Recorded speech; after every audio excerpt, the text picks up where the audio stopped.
Assalamualaikum warahmatullahi wabarakatuh. Perkenalkan, saya Rita Nataliawati, salah satu dosen D3 Perpajakan Institut Teknologi dan Bisnis Ahmad Dahlan Lamongan. Pada kesempatan kali ini, saya akan memaparkan salah satu mata kuliah yang saya ampu, yaitu mata kuliah Pajak Bumi dan Bangunan, Bea Perolehan Hak Atas Tanah dan Bangunan, dan Bea Materai. Mata kuliah ini wajib diampu oleh mahasiswa semester 3 dengan bobot 3 SKS yang terdiri dari 2 SKS teori dan 1 SKS praktikum. Mata kuliah ini membahas mengenai pengetahuan aspek perpajakan dan bea materai di Indonesia yang berkaitan dengan properti dan dokumen. Materi yang disampaikan dideskripsikan di dalam RPS yang dilengkapi dengan kontrak perkuliahan yang telah disepakati oleh dosen dan mahasiswa. RPS dan kontrak perkuliahan dideskripsikan oleh dosen ke mahasiswa pada minggu pertama perkuliahan. CPL Prodi yang dibebankan pada mata kuliah ini mencakup 3 aspek, di antaranya sikap, keterampilan umum, pengetahuan, dan keterampilan khusus. Selanjutnya, CPMK pada mata kuliah ini adalah 1. Mampu menjelaskan dasar hukum serta kebijakan PBB termasuk perkebunan, kehutanan, dan pertambangan.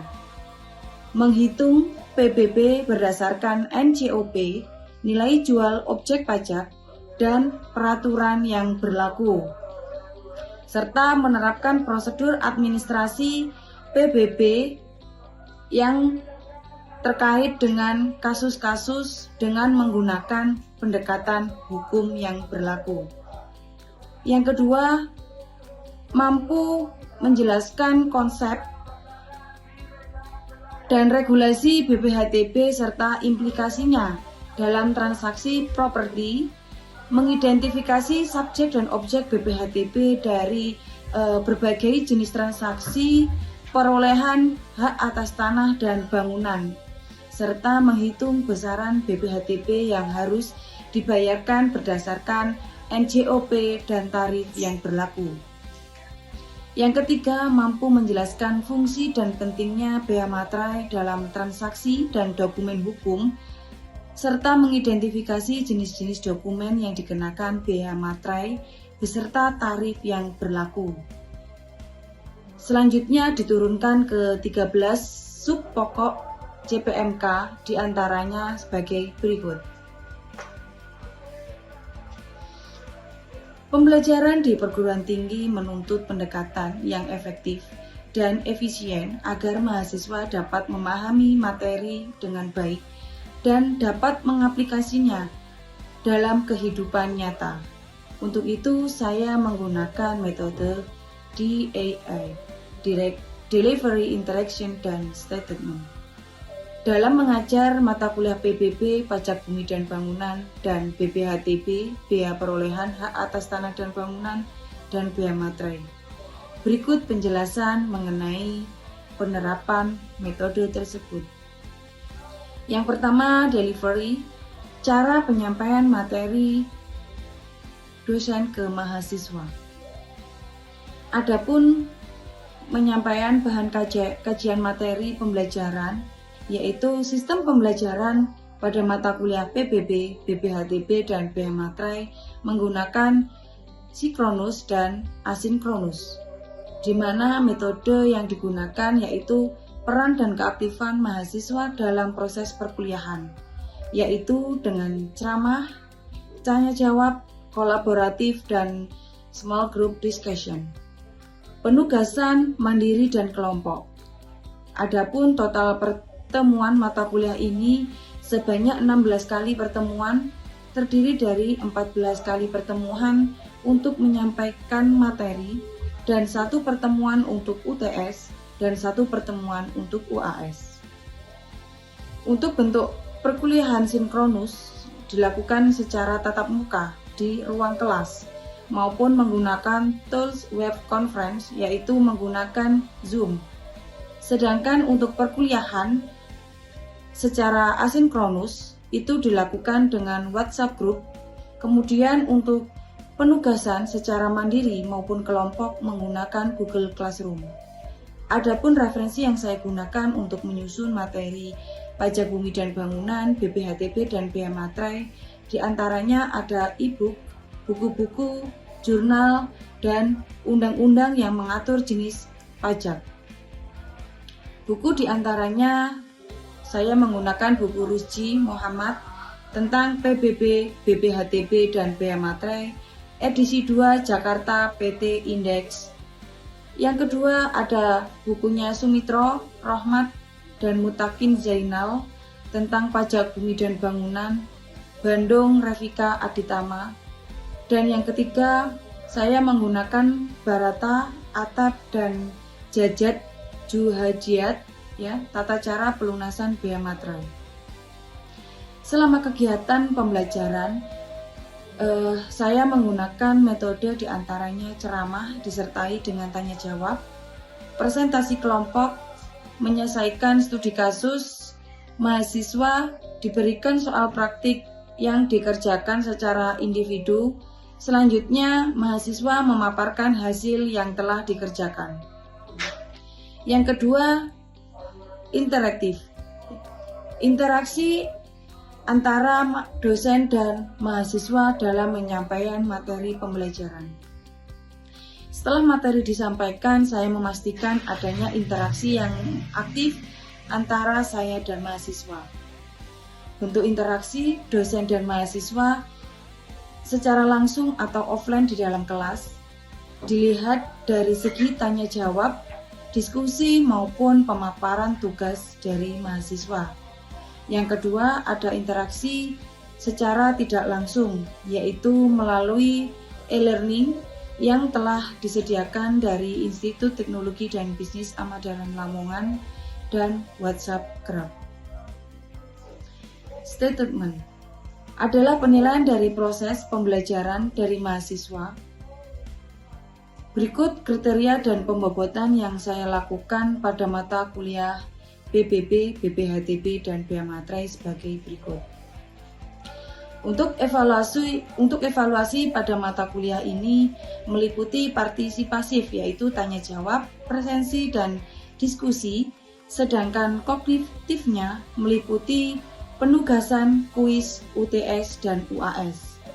Untuk pembobotannya sendiri, setiap evaluasi ada presentasinya masing-masing. Kehadiran 20%, diskusi, tugas individu, praktikum, dan presentasi dengan presentasi 30%, dan nilai UTS 25% dan nilai UAS 25%. Demikian metode pembelajaran yang diterapkan pada mata kuliah PBB. Assalamualaikum warahmatullahi wabarakatuh.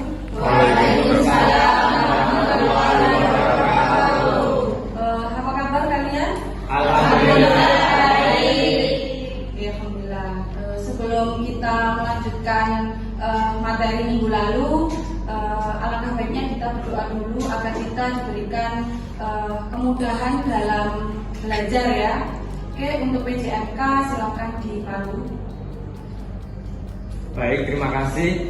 Sebelum mengawali perkuliahan, masing-masing berdoa mulai.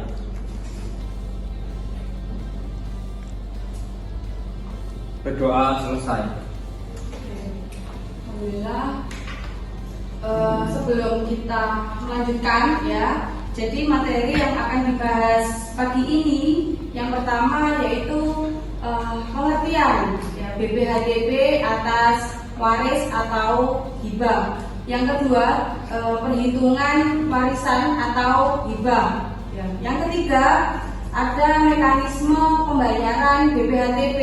Dan yang keempat, melakukan administrasi pembayaran BPHTB. Dan yang kelima, sanksi-sanksi administrasi BPHTB. Jadi indikator dari pembelajaran pagi ini, ya, yaitu yang pertama, mahasiswa mampu untuk menjelaskan pengertian BPHTB atas waris atau hibah. Yang kedua, mahasiswa mampu untuk menghitung BPHTB atas waris atau hibah. Dan yang ketiga, mahasiswa mampu untuk menjelaskan mekanisme pembayaran BPHTB. Dan yang keempat, mahasiswa mampu untuk pengadministrasian pembayaran BPHTB, ya. Dan yang terakhir, mahasiswa mampu untuk menjelaskan sanksi-sanksi administrasi BPHTB. Sebelum kita melanjutkan materi pagi ini, Berita ingin kalian review dulu atau refresh flashback materi minggu lalu. Apakah masih ada yang ingat terkait apa itu BPHTB? Ya, BPHTB itu kan bea perolehan hak atas tanah dan bangunan, ya Mbak ya. Mas, ada yang tahu, masih ingat BPHTB? Itu. Nama saya Damir Abdul. BPHTB yaitu pemungutan yang digunakan atas perolehan hak atas tanah, bumi dan bangunan. Oke, jadi BPHTB itu dikenakan atas hak dan tanah, ya, atas tanah dan bangunan, ya, yang dikenakan oleh wajib pajak. Oke, selanjutnya terkait dengan objek dan subjek BPHTB, saya mau perkenalkan, saya Tunumus Kamila. Untuk subjek BPHTB sendiri yaitu BPHTB ini ditanggung oleh pembeli, sehingga dalam transaksi jual beli pembeli harus melunasi atau membayar keseluruhan jumlah BPHTB. Dan untuk pembelinya sendiri bisa berupa perorangan maupun badan usaha. Sedangkan untuk objek BPHTB bisa mencakup jual beli, hibah, waris maupun pemisahan hak dan yang lainnya. Oke, selanjutnya untuk tarif, ya. Jadi BPHTB itu sejenis akte yang akan ditandatangani oleh PPAT. Jadi sebelum melakukan akad jual beli, ya. Sebelum melakukan akad jual beli, kita membayar dulu besaran BPHTB, ya, besaran BPHTB. Setelah itu baru ditandatangani oleh PPAT, ya, yang penotarisan.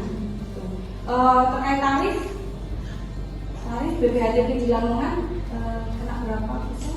Kalau saya ya, untuk tarif di Lamongan sendiri BPHTB adalah 5%. Untuk perhitungannya bagaimana? Untuk perhitungannya tarif di tarif DPP yang didapatkan dari NPOP dikurangi NPOP TKB. Oke. Selanjutnya Berita ingin menjelaskan sedikit, ya, atau tentang warisan, ya, BPHTB waris atau hibah. Jadi BPHTB waris atau hibah itu dikenakan oleh pewaris yang diberikan kepada pewaris, diberikan oleh ahli warisnya, ya. Jadi ahli waris memberikan kepada pewaris yang dikenakan oleh BPHTB, besaran BPHTB. Bukan berarti kalian dapat warisan tanah maupun bangunan dari orang tua.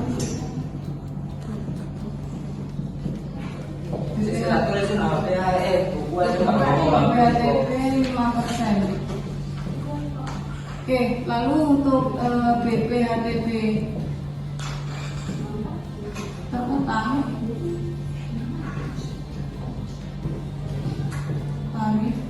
kali apa? Langsung aja ya, NPOP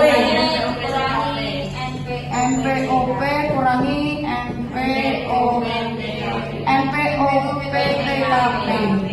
Oke, bisa dilanjutkan, Mas Adi. Tak selesai aja biar gak bawa HP.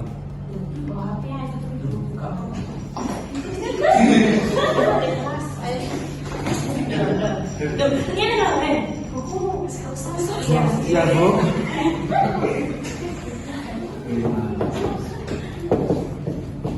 Ini tarifnya 5%.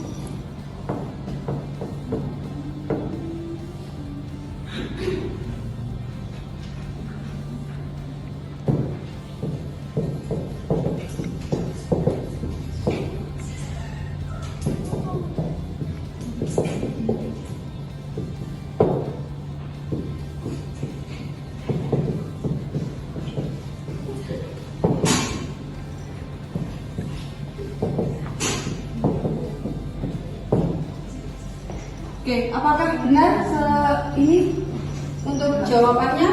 Semua jawabannya sama? Sama. Jadi dalam menghitung BBHP terutang itu 5% ya, tarif dikalikan NPOP dikurangkan NPOP TKP. Jadi jawabannya betul 280 juta. Jadi BPHT bayar wajib dibayarkan oleh Bapak Mukmin itu sebesar 280 juta. Oke, sampai sini apakah ada yang ditanyakan?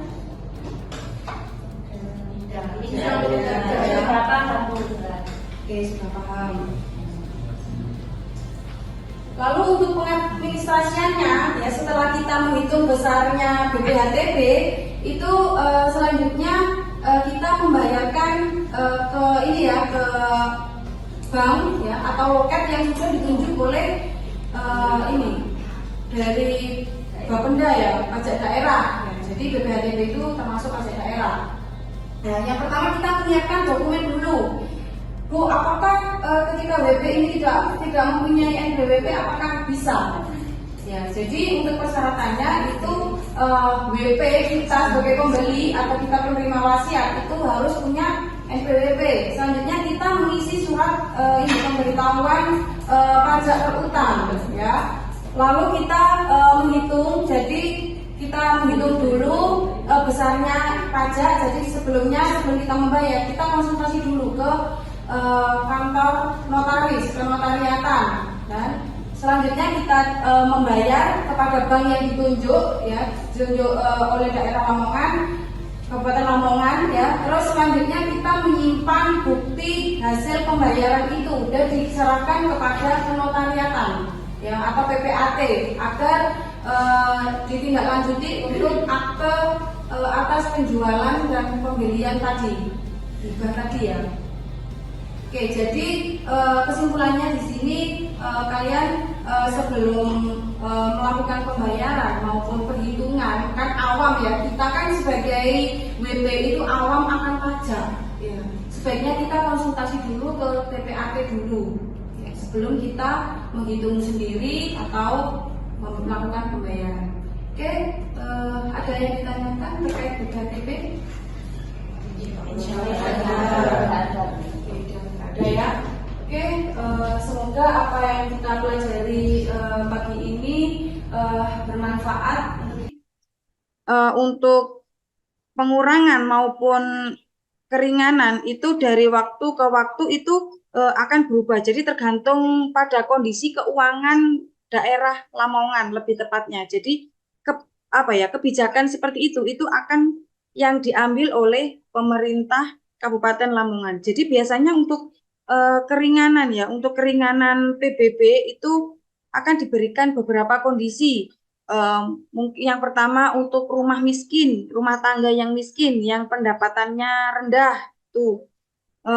Mengenai program ini itu juga ada yang tadi kena musibah. Nah, seperti itu.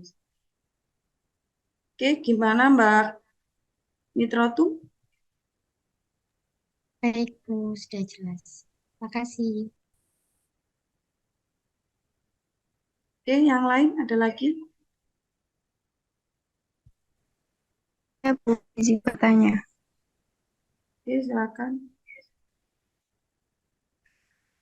Untuk PBB itu apa atau pengurangan, Bu, untuk terus di tetangga kurang mampu? Oh, yang kurang mampu ya. Jadi meneruskan dari pertanyaannya Mbak Mitrotum ya. Jadi ada keringanan atau pengurangan PBB untuk golongan tertentu. Jadi itu kebijakan dari wilayah masing-masing. Seperti halnya tadi rumah tangga yang kurang mampu. Nah, kriterianya seperti apa rumah tangga yang kurang mampu itu? Yang pertama kan ada pendapatan rendah. Ya, pendapatan di bawah batas yang ditetapkan oleh pemerintah. Ya, jadi batas ini itu tergantung pada kebijakan setiap daerah. Di halnya 1 juta ke bawah untuk pendapatannya. Yang kedua ada kepemilikan rumah tinggal. Jadi biasanya rumah ini ya, rumah yang ditinggali itu hanya rumah tinggal atau hanya dihuni oleh pemilik rumah tangga yang kurang mampu.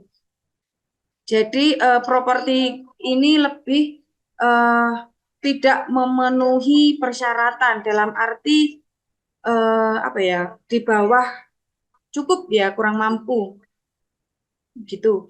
Jadi selain pendapatan ya, selain pendapatan itu juga ada sosial ekonomi rumah tangga yang harus dipertimbangkan, seperti halnya kayak anggota yang dengan disabilitas ya, atau lansia yang dianggap kurang mampu secara ekonomi.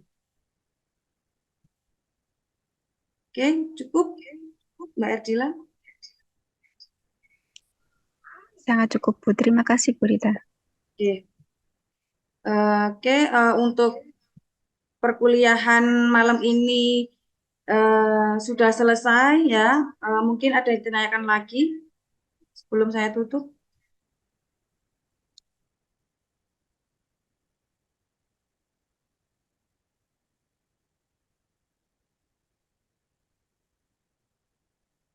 Oke, jadi Ada, Bu. ya. Oke, jadi saya simpulkan ya.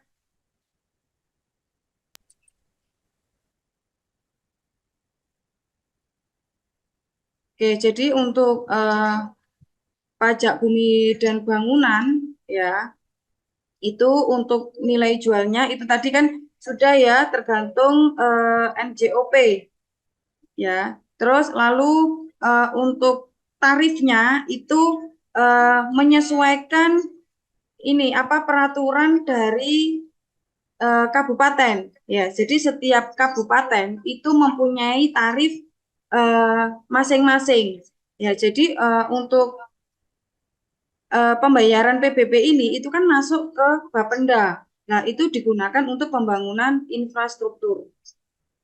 Ya, gitu.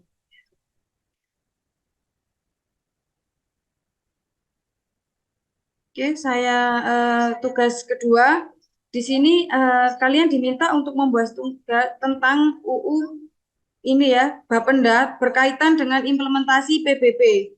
Ya, untuk daerah, kabupaten atau kota ya, berbeda masing-masing setiap individu atau mahasiswa. Jadi di sini kan teman-teman kan ada yang Lamongan, ada yang Bojonegoro. Ya, mungkin itu nanti bisa ini apa, terkait dengan PBB-nya, implementasinya kan berbeda-beda. Nah, nanti tugas kalian mencari tentang ini data-data ya. Jadi di sini teman-teman diminta untuk mencari data meliputi tarif PBB P2 ya, tergantung ini apa kota, terus dasar pengenaannya ya, objek pajak, subjek wajib pajak serta pengecualiannya. Oke, cukup untuk perkuliahan malam ini.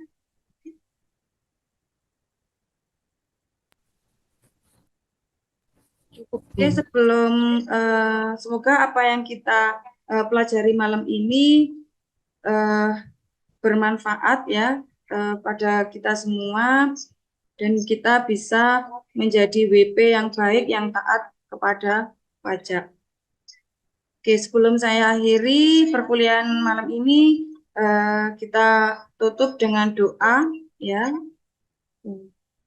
Berdoa sesuai dengan keyakinan masing-masing. Berdoa dimulai. Oke, berdoa selesai. Mohon maaf apabila ada salah kata dari saya. Semoga materi yang kita bahas malam ini bermanfaat kepada kita semua selaku WP. Oke, saya akhiri. Wassalamualaikum warahmatullahi wabarakatuh. Waalaikumsalam Waalaikumsalam warahmatullahi wabarakatuh. Terima kasih, Bu Terima Rita. kasih. Terima kasih, Bu. Terima kasih.